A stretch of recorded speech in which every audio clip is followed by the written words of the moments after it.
Hello, assalamu alaikum, welcome back. ഇന്നത്തെ നമ്മുടെ video Bengal special ആയിട്ടുള്ള ആലു പൂരിയുടെ റെസിപ്പിയാണ് ഇവിടെ ഷെയർ ചെയ്യുന്നത്. അപ്പോൾ ഇത് നമുക്ക് വേണമെങ്കിൽ ബ്രേക്ക്ഫാസ്റ്റിനായാലും അതല്ല ഡിന്നറിനാ വേണ്ടെന്നുണ്ടെങ്കിൽ അപ്പോൾ വേണമെങ്കിലും അതല്ല എന്നുണ്ടെങ്കിൽ ഈവനിങ് സ്നാക്ക് രീതിയിൽ കഴിക്കാനാണെന്നെങ്കിൽ ചൂടോടെ കഴിക്കാനാണെങ്കിൽ അങ്ങനെയായാലും ബെസ്റ്റ് കോമ്പിനേഷനാണ്. ഒരു വ്യത്യസ്തമായിട്ടുള്ള ടേസ്റ്റുള്ള ഒരു പൂരി റെസിപ്പിയാണ്. അപ്പോൾ ഇത് ഉണ്ടാക്കുന്നത് നോക്കാം. അപ്പോൾ ആദ്യം ഞാനൊരു ബൗൾ എടുത്തിട്ട് അതിലേക്ക് 3 കപ്പ് ഗോതമ്പ് പൊടിയാണ് ചേർത്ത് കൊടുക്കുന്നത്.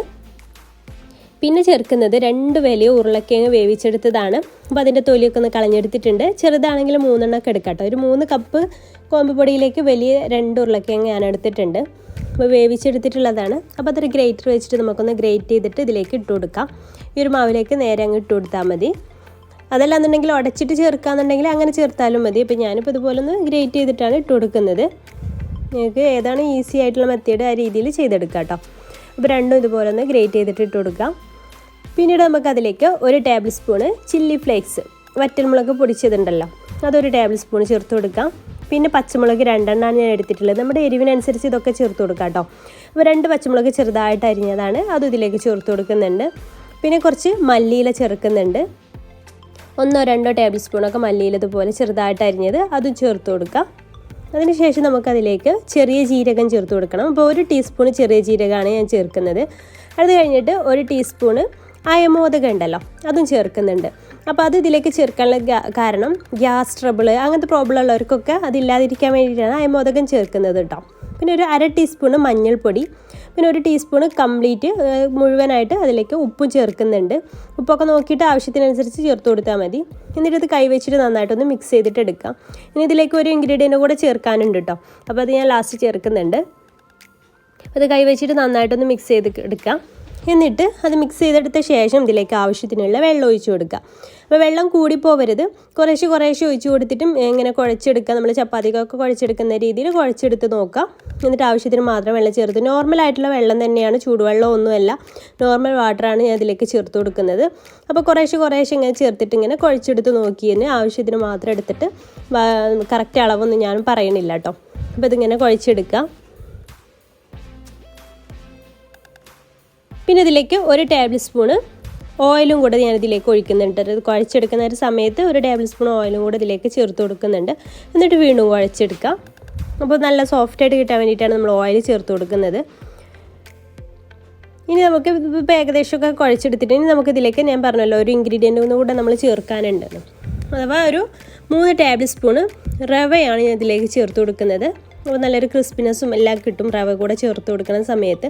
അപ്പോൾ അതൊരു 3 ടേബിൾ സ്പൂൺ ചേർത്ത് അതും കൂടെ ഇതിലിട്ടിട്ട് നന്നായിട്ടൊന്ന് മിക്സ് ചെയ്തിട്ട് അതും കുഴച്ചെടുക്കാം. എന്നിട്ട് നല്ല സോഫ്റ്റ് ആക്കിയിട്ടൊന്ന് എല്ലാം കൂടെ കൂട്ടിയിട്ട് നല്ല സോഫ്റ്റായിട്ടൊന്ന് കുഴച്ചെടുക്കണം. അപ്പോൾ ഇതെല്ലാം നല്ല സോഫ്റ്റായിട്ട് തന്നെ കുഴച്ചെടുത്തിട്ടുണ്ട് കേട്ടോ.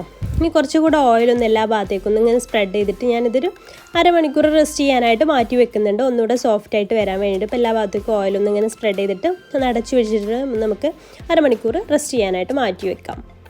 ഒരു അരമണിക്കൂർ കഴിഞ്ഞിട്ടുണ്ട് കേട്ടോ. അപ്പോൾ ഞാനിതെടുത്ത് ഇപ്പോൾ ഒന്നുകൂടെ നല്ല സോഫ്റ്റായിട്ട് നമ്മുടെ ഈ ഒരു ഡോ കിട്ടിയിട്ടുണ്ട്. ഇനി ചെറിയ ബോൾസ് ആക്കി എടുക്കുക. നമ്മൾ പൂരിയൊക്കെ ഉണ്ടാക്കുന്ന ആ ഒരു വലുപ്പത്തിലുള്ള ബോൾസ് ആക്കിയിട്ട് ഇങ്ങനെ എടുക്കാം. ഞാൻ ചെറിയ ഉരുളകളാക്കിയിട്ട് എടുക്കാം.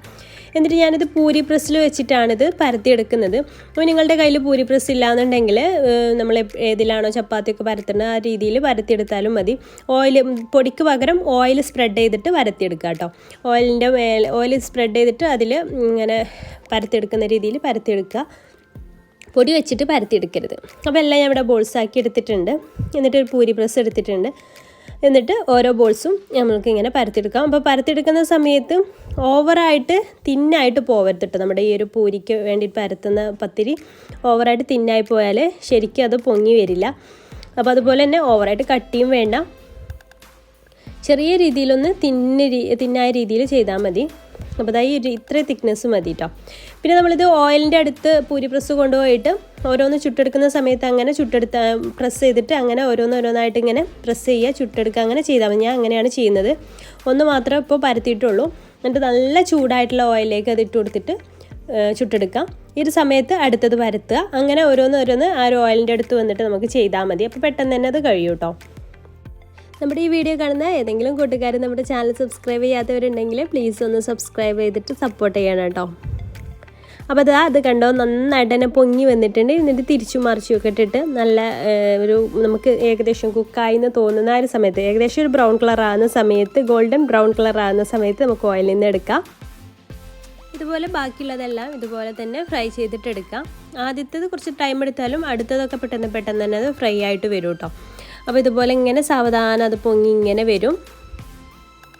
എന്നിട്ട് ഇങ്ങനെ ഇടയ്ക്കൊന്ന് ഇങ്ങനെ ഇളക്കി കൊടുത്താൽ മതി, കംപ്ലീറ്റ് ആയിട്ട് പൊങ്ങി വരാൻ വേണ്ടിയിട്ട്. ഇതുപോലെ ഒന്ന് ഇളക്കി കൊടുത്താൽ മതി, കംപ്ലീറ്റ് തന്നെ നല്ല പഫായിട്ട് തന്നെ വരും. അപ്പോൾ ഈ രീതിയിൽ ബാക്കിയുള്ളതെല്ലാം ഫ്രൈ ചെയ്തിട്ട് എടുക്കാം. ഒരു വ്യത്യസ്തമായിട്ടുള്ള ടേസ്റ്റിലുള്ള ഒരു പൂരി റെസിപ്പിയാണ്. നല്ല ടേസ്റ്റാണ്. ഇത് ചൂടോടെ ഇങ്ങനെ കഴിക്കുകയാണെന്നുണ്ടെങ്കിൽ ഒരു കറിയുടെ ആവശ്യമില്ല, കറി ഇല്ലാതെ തന്നെ നമുക്ക് ഈ ഒരു പൂരി കഴിക്കാനായിട്ട് പറ്റും. അപ്പോൾ ഇതുപോലെ ബാക്കിയുള്ളതൊക്കെ ഇങ്ങനെ ചെയ്തെടുക്കുക. അപ്പോൾ ഇന്നത്തെ നമ്മുടെ ഈ റെസിപ്പി നിങ്ങൾക്ക് ഇഷ്ടമായി എന്ന് വിചാരിക്കുന്നു. ഇഷ്ടമായിട്ടുണ്ടെങ്കിൽ ലൈക്ക് ചെയ്യാനും ഷെയർ ചെയ്യാനും മറക്കരുത്. അതുപോലെ തന്നെ ട്രൈ ചെയ്ത് നോക്കിയിട്ട് ഫീഡ്ബാക്ക് കമൻറ്റിലൂടെ അറിയിക്കാനും മറക്കരുത് കേട്ടോ. പിന്നെ നമ്മുടെ ഇൻസ്റ്റാഗ്രാം പേജൊക്കെ ഫോളോ ചെയ്യാത്തവരൊക്കെ ഉണ്ടെങ്കിൽ പ്ലീസ് ഒന്ന് ഫോളോ കൂടെ ചെയ്യുക.